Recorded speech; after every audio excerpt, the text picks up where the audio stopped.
Maraming mga bagay na nangyayari na beyond the control ng tao.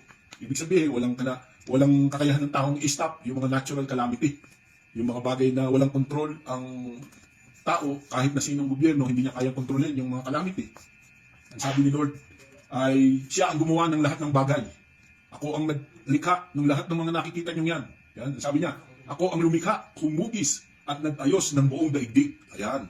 Ang ibig sabihin that kayong mga naniniwala sa Diyos, you cannot be, huwag kayong mangamba. Yung assurance ng Diyos doon sa mga taong kumikilala sa Diyos must be solid. Kailangan buong pananampalataya, buong pagtitiwala na ilagay natin yung ating pagtingin sa Diyos na hindi tayo pababayaan. At kasabay niyan, ang sabi niya, kung mananalangin ka sa Diyos, tutugunin kita at ipapahayag ko sa iyo ang mga bagay na dakila at mahiwaga nang hindi mo pa nalalaman. O, ibig sabihin, sa likod ng mga nangyayari sa mundo, maraming mga bagyo, maraming mga pagbaha, maraming tag-init, tag-ulan, at kahit na anumang disaster ang dumating, ang sabi ng Diyos, manalangin ka sa akin. Anuman ang iyong sabihin ay hilingin, tutugunin kita at ibibigay ko sa iyo yung mga bagay na dakila. Ibig sabihin, yung mga hindi mo ina-expect na mga bagay na pwedeng gawin ng Diyos para lamang magkaroon ka ng safety at security.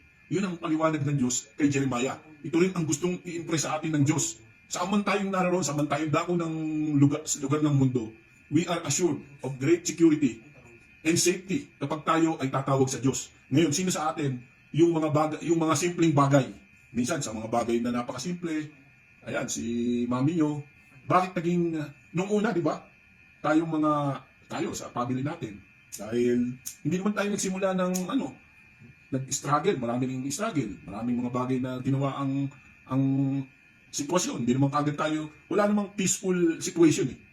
Walang sitwasyon na mayroong peaceful. Ibig sabihin, laging may mga struggle. Lagi tayong may mga pinagdadaanan sa buhay. Laging may mga bagay na gusto tayong gawin, pero may mga bagay na nagiging dahilan para hindi natin magawa. Ang importante, ang sabi ng Diyos, we will call to Him at magtitiwala tayo sa Kanya.